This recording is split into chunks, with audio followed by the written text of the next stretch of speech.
So it seems that OpenAI might be exploring taking your IP. And specifically, if you're using OpenAI's ChatGPT models to help with scientific research, medical research, drug discovery, they're exploring ways to generate more revenue by partnering with the drug companies to actually discover new drugs, and then those drug companies would give a percentage to OpenAI. This is absolutely wild. It went viral on Twitter. It seems like Sarah Fryer, the chief financial officer of OpenAI, has done this a number of times where she says something a little bit off the cuff, and then everybody kind of extrapolates from there. And so that is what we're seeing again here today. A lot of people said, okay, if you're using ChatGPT, if you do anything with it, if you come up with a new idea, if you code with it, you're going to be giving a piece of your company, of your product, of your service to OpenAI. And that's not the case. I really do think they were talking specifically about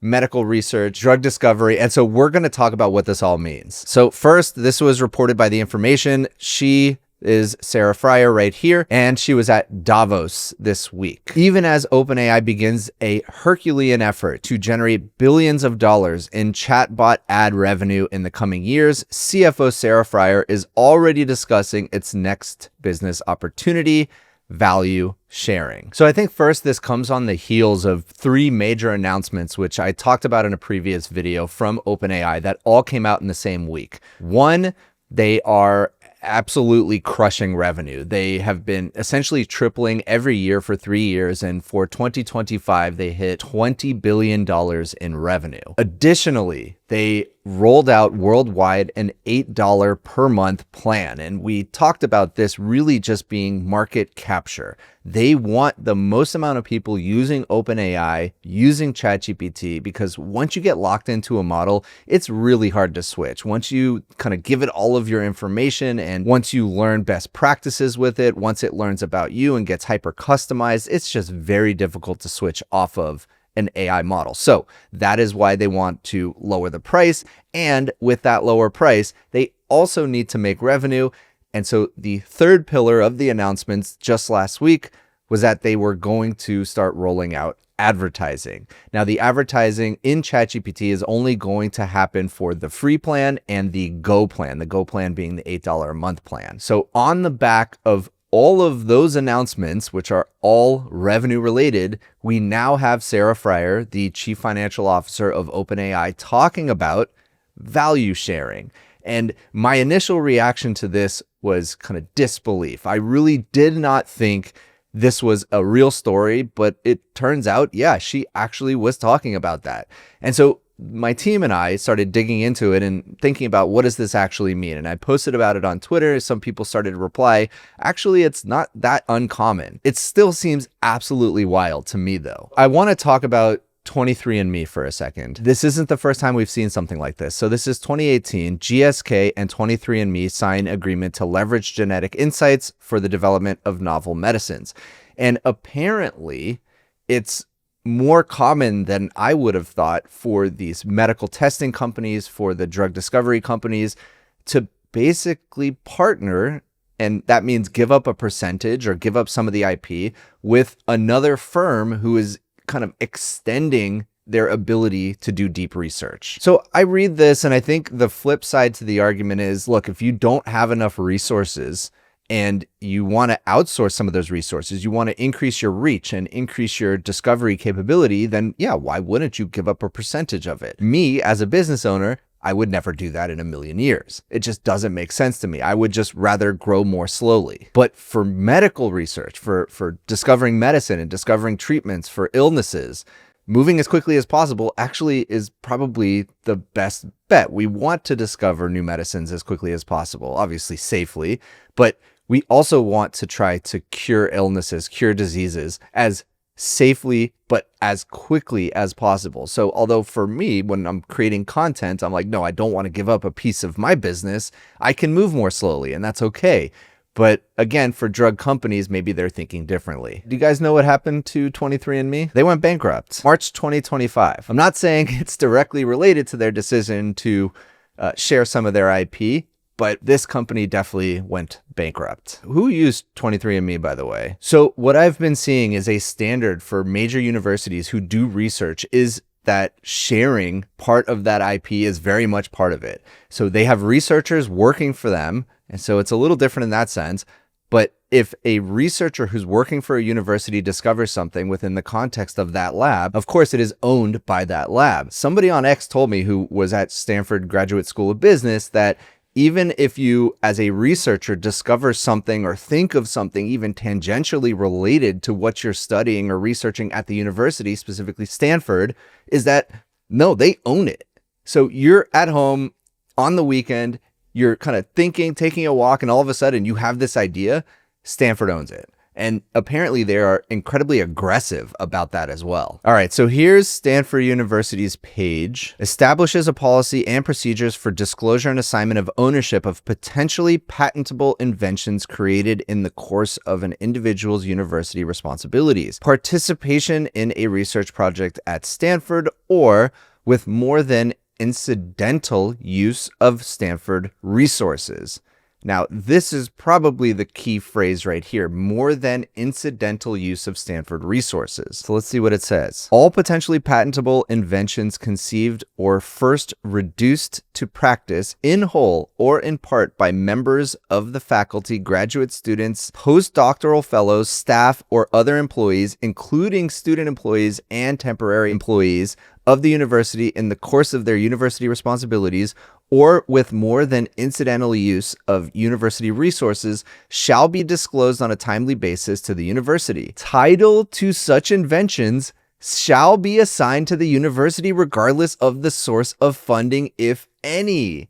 Absolutely wild. I mean, it's just crazy to think that that would be something that students opt into. Maybe it's naivety, maybe it's they don't have the business mind. I don't know, but like I guess you look, Stanford is supplying you with all of your resources. You go there, you're specifically kind of doing research on their behalf, but then, you discover something, it's theirs. And I think where it becomes murky or odd is when you're outside of the Stanford campus. You're outside of your work time. And if you discover something, if you think of something, it belongs to them. And so I think about the private sector. You're working for a company and on the weekend you come up with something or you start building something on the side. That company does not own it. They may try, and you better not be building that thing on their property, meaning, if they give you a laptop or something like that, you can't build what you're doing using their resources. But if you're on the side and you're doing your own thing, side hustling, and you discover something, you build something, and you want to turn it into a company, it does not belong to the company you're working for.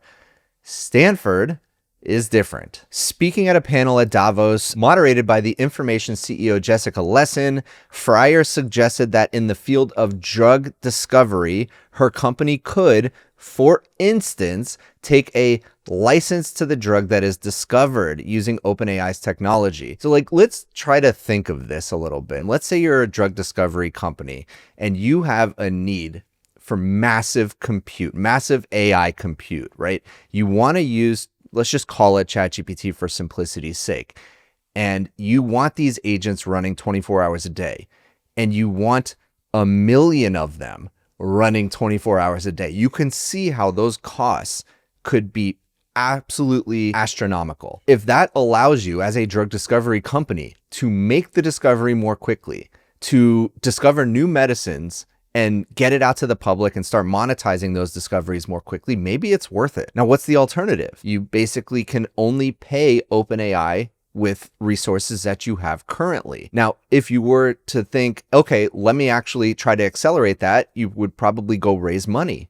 And if you're raising money, you're giving up a percentage of your company anyways. And so basically OpenAI is cutting out the middleman. In fact, this might be a great opportunity to break out the remarkable. Drug company here. They're trying to hire all of these agents for drug discovery, but they're trying to expand that, let's say times as many as they can, right? Assuming the more agents you have, the quicker you're going to be able to do drug discovery, and hopefully it's infinitely parallelizable. And so you don't have enough money. You need more money. And so where do you go? Well, you would go to an investor. And that might be a public investor, a private market investor. And so they give you money. Thus, you're able to hire more agents from ChatGPT or OpenAI. Is this AI art? What OpenAI is thinking is, why do this kind of roundabout loop right here? Why not come directly to us and we'll give you the funding? And their funding comes in the form of compute, not money. And so you're kind of cutting out the middleman. And so I think if I think about it like this, it makes sense. Now, hopefully it is opt-in. Hopefully the drug company gets to decide. I assume that's going to be the case, because then it's just a function of, all right, let's get in a room, let's hammer out some details, and we can partner on it, and both sides agree. I think kind of the initial reaction from Sarah Fryer's comments was like, whoa, now if I'm going to build something on top of ChatGPT, you're going to take a piece of it. No, that is not the case. It is specifically for drug discovery. OpenAI trained their models using publicly available information, publicly available data. That's our data, the data that we created on the internet. And then they are starting to charge for ChatGPT, fine. And now for drug discovery, which again, they're using our data and then charging the company to do that. And not only charging the company, but taking a piece. So yeah, it does seem a little wonky. What do we think about the drawing, by the way? And a special thank you to Dell Technologies for sponsoring this portion of the video. Dell's Pro Max family of PCs are incredibly powerful for AI workloads. Using the new Grace Blackwell series of NVIDIA GPUs, including GB300 and GB10. These are absolute monster GPUs in your desktop. Learn more about Dell Pro Max GB10 and GB300 and the Dell Pro Max lineup of workstations with NVIDIA RTX Pro GPUs. Click the link in the description below. Let them know I sent you. Check it out. Pharma and biotech firms are already sophisticated in using various forms of AI for drug discovery. For now, such firms could use OpenAI models to analyze lots of data and propose hypotheses or methods of testing. Now, if these companies, pharmaceutical discovery companies, drug discovery companies don't actually want to pay OpenAI, that's fine. They probably don't need to if they can just pay them directly with funds. There probably is going to be some semblance of a discount if you're kind of giving up a piece of your IP. But again, that could go the other side. There's exponential upside when you own a piece of something versus just getting paid per unit of whatever it is, X, compute, AI, tokens, whatever that thing is. And it seems like OpenAI is not the only frontier lab thinking about this model. Listen to this. Even after we just talked about what Google DeepMind did, its rivals Anthropic, Google DeepMind, and Isomorphic Labs, an Alphabet subsidiary focusing on using AI for drug discovery, have also held discussions with early stage biotechnology startups about data licensing or partnerships. So maybe it's not as crazy as I thought. Specific to this industry, sure. But then you start to think about, what if they start expanding and applying this model to other industries? You want to use our compute? Great. Give me a piece of what you're building. And that actually might get there. I'm starting to think about that notion that once we hit AGI, all socioeconomic status becomes static. You basically are the permanent underclass meme, right? You're stuck where you are, and however much compute, however much capital you have to buy compute is kind of where you're going to be forever. And so if that's the case, these companies are basically going to have all of the resources, all of the compute, all of the capital. And if you want to use it, then you have to give them a piece of whatever you're discovering. And that seems absolutely wild. And then if you even take it a step further, if we reach AGI and we reach the point of the intelligence explosion in which artificial intelligence is able to discover new science, new math, and then apply it to itself, get better, that compounding, nice exponential effect, then what are they even going to need the drug discovery companies for? And at that point, that's really the permanent underclass and kind of the freezing of the economic status of everybody, because it's essentially going to be just those companies. Whoever has compute is going to do whatever they want with it. They're going to discover drugs and sell it themselves. Why wouldn't they? Discover new math and use it themselves. Why not? Write software, sell it themselves. Why not? And so that's kind of a pretty scary future to think about. What do you think about that, by the way? Why sell AGI? It doesn't really make sense to me. I'm trying to think of the incentives to sell AGI. Once you reach AGI, then you just continue to invest in any areas that you want. And then you can just sell the products and services built from AGI, and everybody is kind of dependent on you. And by the way, I'm an optimist. I don't actually think that's going to happen, but I do like to think through these scenarios. If you enjoyed this video, please consider giving a like and subscribe, and I'll see you in the next one.